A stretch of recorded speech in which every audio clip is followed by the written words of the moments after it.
मेरठ शहरातल्या पतंगबाजीत माझा हात धरणारं कोणीच नव्हतं. माझ्या एका इशाऱ्यावर आजूबाजूचे सगळेजण पेच लावायला घाबरत होते. पण जेव्हा शेजारच्या छतावरून आलेल्या एका फाटलेल्या चेंडूने माझ्या आयुष्यात एंट्री घेतली, तेव्हा मी स्वतःच एका प्रेमाच्या जाळ्यात अडकलो. ती होती शेजारी राहणारी अतिशय देखणी, अप्सरेसारखी सौंदर्यवती आसिफा.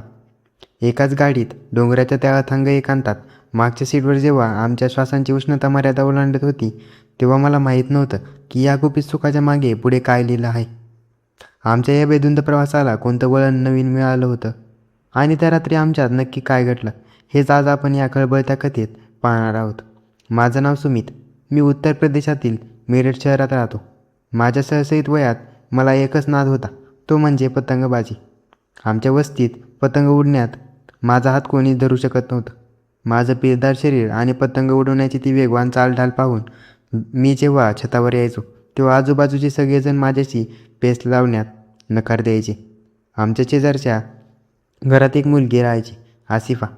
ती अतिशय देखणी, सडपातळ बांध्याची आणि अप्सरेसारखी सुंदर होती. तिचे बोलके डोळे आणि मधाळ हसू कोणालाही पहिल्या नजरेत घाया करेल असं होतं. तिचा लहान भाऊ जुबेर याला पतंग उडवण्याचा भारी छंद होता. मी जेव्हा जेव्हा पतंग उडवायला छतावर जायचो, तेव्हा जुबैर आपल्या छतावर हजर असायचा आणि त्याच्यासोबत त्याची मोठी बहीण म्हणजेच आसिफासुद्धा दिसायची. एकदा दुपारच्या वेळी जुबेर छतावर पतंग उडवत होता. मी तिथे पोहोचताच खेळायला सुरुवात झाली. मी माझी पतंग हवेत सोडली आणि काही वेळातच जुबेरची पतंग सहज कापली. एकापाठोपाठ एक मी त्याचे 3 पतंग कापले. लहान असल्यामुळे जुबेरचा चेहरा उदास झाला आणि तो रडायला लागला. हे पाहून शेजारच्या उभ्या असलेल्या आसिफाने लागवी मिठास आणि इशाऱ्याने माझ्याकडे विनंती केली की मी माझी पतंग जुबेरला कापून द्यावी. सुरुवातीला मी नेहमीप्रमाणे माझ्या खेळात मग्न होतो, पण जेव्हा तिने पुन्हा एकदा अत्यंत कोमल नजरेने माझ्याकडे पाहिले, तेव्हा तिच्या त्या नशिल्या डोळ्यांतील चमक मी दुर्लक्ष करू शकलो नाही. मी ढील दिली आणि जुबेरने माझे 2 पतंग सहज कापले. जुबेर एकदम खुश झाला आणि आनंदाने उड्या मारू लागला. तेव्हा आसिफने मागे वळून अत्यंत नखरेल आणि चंचल नजाकतीने माझ्याकडे पाहत थँक्यू म्हटली. तिच्या त्या बोलण्यात आणि माझ्या स्टाईलमध्ये काहीतरी वेगळाच भास होता. माझ्या मनातील विचार चुकीचे नव्हते. तिच्याबद्दल माझ्या मनात प्रेमाची ओढ निर्माण होऊ लागली होती. त्या दिवसानंतर आमच्यात एक वेगळाच भावनिक बंध तयार झाला. जेव्हा ती छतावर असायची, तेव्हा मीही कोणत्या ना कोणत्या बहाण्याने छतावर पोहोचायचो. आम्ही एकमेकांना पाहिले की फक्त एक मधाळ हसू द्यायचो. शब्दांशिवाय फक्त डोळ्यांनीच आमच्या मनातील स्पंदन एकमेकांपर्यंत पोहोचत होती. एकदा खूप हिंमत करून मी इशाऱ्याने तिच्याशी बोलण्याचा प्रयत्न केला, पण तिला अजून लगेच खाली निघून गेली. त्यानंतर माझी पुन्हा तशी हिंमत झाली नाही. मी छतावर तिच्याकडे पाहणे थोडे टाळू लागलो. आता मी आणि माझा मित्र रोहित दोघेही एका औषध कंपनीत सेल्सचे काम करत होतो. एका रविवारी मी आणि रोहित छतावर पतंग उडत होतो. आम्ही नेहमीप्रमाणे बऱ्याच जणांच्या पतंग कापल्या. आम्ही खेळत असतानाच अचानक शेजारच्या छतावरून एक रबरचा चेंडू आमच्या छतावर येऊन आला. रोहितने सहज तो चेंडू उचलला आणि वर फेकला. मी समोर पाहिले तर आसिफा समोरच्या छतावर उभी होती. मला वाटले की तो मुलांचा खेळ असेल, म्हणून मी पुन्हा पतंग उडू लागलो.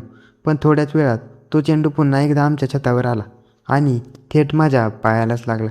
मी तो चेंडू उचलून नीट पाहिला तर तो रबरचा चेंडू एका बाजूने फाटलेला होता आणि त्याच्या आतमध्ये एक पांढरा कागद दिसत होता. हे एक गुपित होतं. मी रोहितच्या नकळत तो चेंडू माझ्या खिशात ठेवला. संध्याकाळी रोहित घरी गेल्यावर मी खोलीत एकटा असताना अत्यंत उत्सुकाने तो कागद चेंडूतून बाहेर काढला. त्यावर आसिफाच्या हाताने लिहिलेली एक सुंदर सॉरी नोट होती. त्यात लिहिले होते, सॉरी, त्या दिवशी मी एकदम घाबरली होती. काय करावं हे समजत नव्हतं, म्हणून मी लगेच खाली निघून गेले. दुसऱ्या दिवशी मला तुला सॉरी म्हणायचं होतं, पण तू माझ्याकडे पाहिलंच नाहीस. आणि त्या कागदाच्या खाली तिचा फोन नंबर लिहिलेला होता. ते वाचून माझ्या हृदयाचे ठोके खूप वेगाने धावले. मनाच्या कोपऱ्यातील एक सुखावणारी आठवण जणू जागी झाली होती. मी लगेच तो नंबर माझ्या फोनमध्ये सेव्ह केला आणि व्हॉट्सअपवर तिला एक मेसेज पाठवला.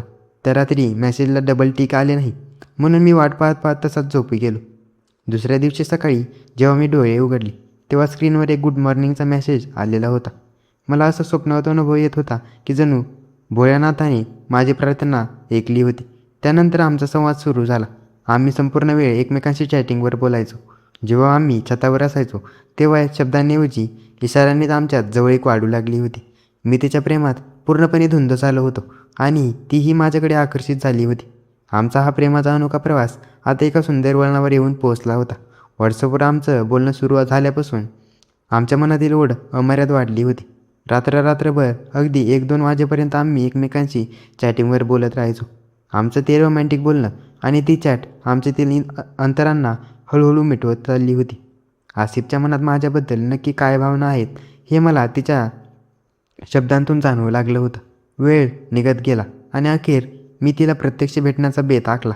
आसिफानेही तिच्या आम्हीला सांगून आपल्या मैत्रिणीकडे जाण्याचे निमित्त केले आणि ती घराबाहेर पडली. मी तिला घेण्यासाठी माझी 4 व्हीलर गाडी घेऊन पोहोचलो. जेव्हा ती गाडीत घेऊन बसली तेव्हा तिच्या चेहऱ्यावर एक निराळीच हुरूर आणि लागवी मिठास होती. मी गाडी सुरू केली. बाहेर हलकी गुलाबी थंडी आणि गारवा होता, पण गाडीच्या आत आमच्या श्वासांची ऊब एकमेकांना सावरत होती. प्रवासादरम्यान ती अगदी माझ्या चिकटून बसली होती. आम्ही शहरातल्या एका मोठ्या चित्रपटगृहात पोहोचलो. अंधारलेल्या त्या थिएटरमध्ये जिथे फक्त स्क्रीनचा प्रकाश आमच्या चेहऱ्यावर पडत होता, तिथे आमचा प्रेमाचा अनोखा प्रवास खऱ्या अर्थाने सुरू झाला होता. मी हळूच चोरून तिचा हात हातात शोधला. तिनेही कोणताही संकोच न बाळगता आपला नाजूक हात माझ्या हातात दिला. माझ्या बोटांच्या स्पर्शांनी तिच्या काळजाची धडधड थेट माझ्या हाताला जाणवू लागली होती. त्या अंधारात मी हळूच तिच्या जवळ गेलो आणि तिच्या ओठांवर हलकंसं चुंबन घेतलं. दोघांच्या नजरा अशा भिडल्या होत्या की पापणी लावण्याचंही भान कुणाला उरलं नव्हतं. थिएटरमधून परतल्यानंतर आमच्यातील भावनिक बंध अजूनच घट्ट होत होते.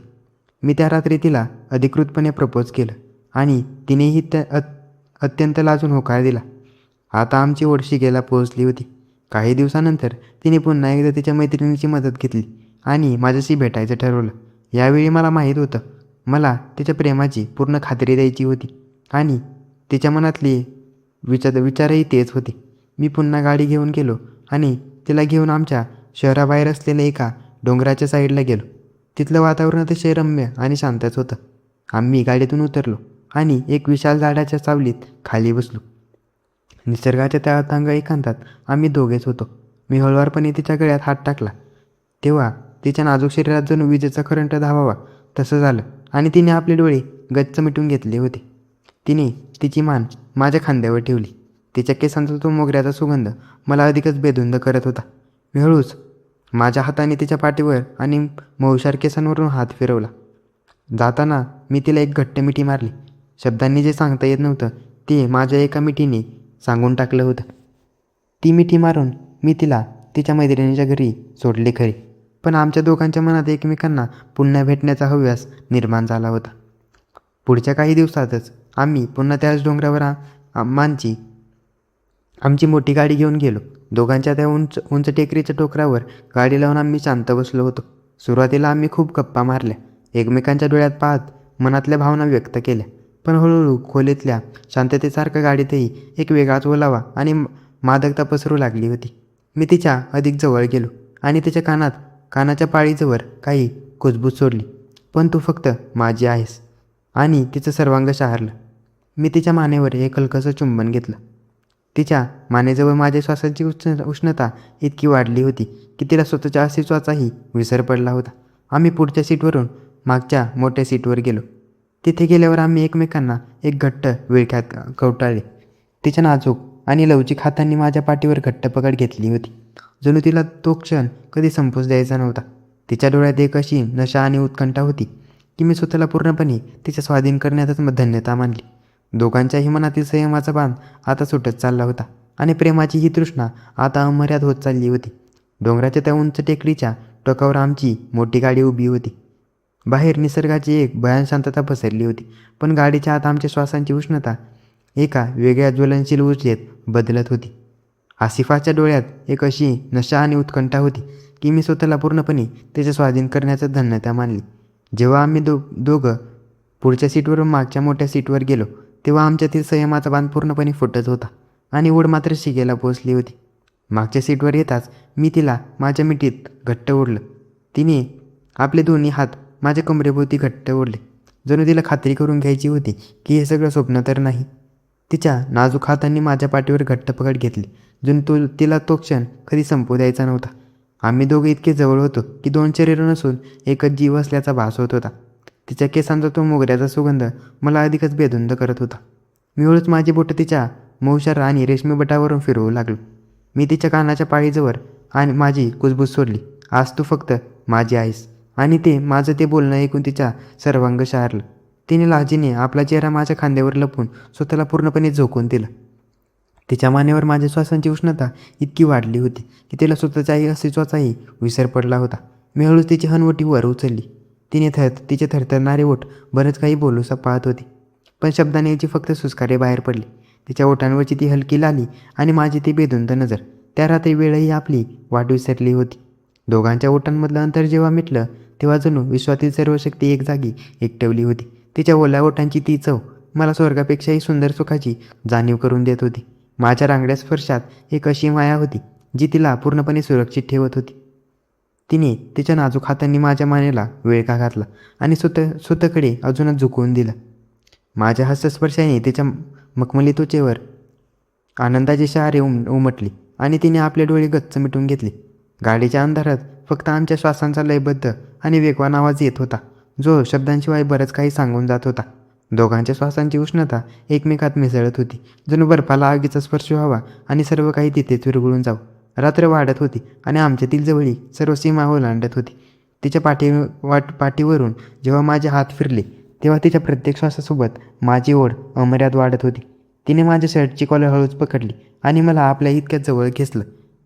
तिच्या त्या स्पर्शवेड्या रूपाने मला पूर्णपणे पछाडले होते. हा आमच्या भावनांचा एक असा अनोखा संगम होता, जिथे रात्र फक्त दोन व्यक्तींची नव्हती, तर दोन आत्मे एकमेकात विलीन होण्याची ती एक साक्षीदार होती. तिच्या मिठीतील ती ऊब माझ्या आयुष्यातील सर्व अस्वस्थता पळवून लावण्यासाठी पुरेशी होती. आम्ही दोघेही एकमेकांच्या मोहात पूर्णपणे विरघळून गेलो होतो. तो स्वप्नवत अनुभव घेऊन आम्ही भानावर आलो, जेव्हा आमच्या चेहऱ्यावर एक वेगळंच कौतुक आणि तृप्तीची चमक होती. मी तिचा ड्रेस हळूच सावरला, पण माझ्या बोटांचा तो स्पर्श, शेवटचा स्पर्शही तिला पुन्हा एकदा बेधुंद करून गेला. जाताना मी तिला तिची आवडती कॅडबरी घेऊन दिली आणि तिला तिच्या मैत्रिणीच्या घरी सुरक्षित सोडलं. त्या दिवसांपासून आमचा हा गुपित आणि प्रेमाचा अनोखा प्रवास आजही असाच रोज सुरू आहे.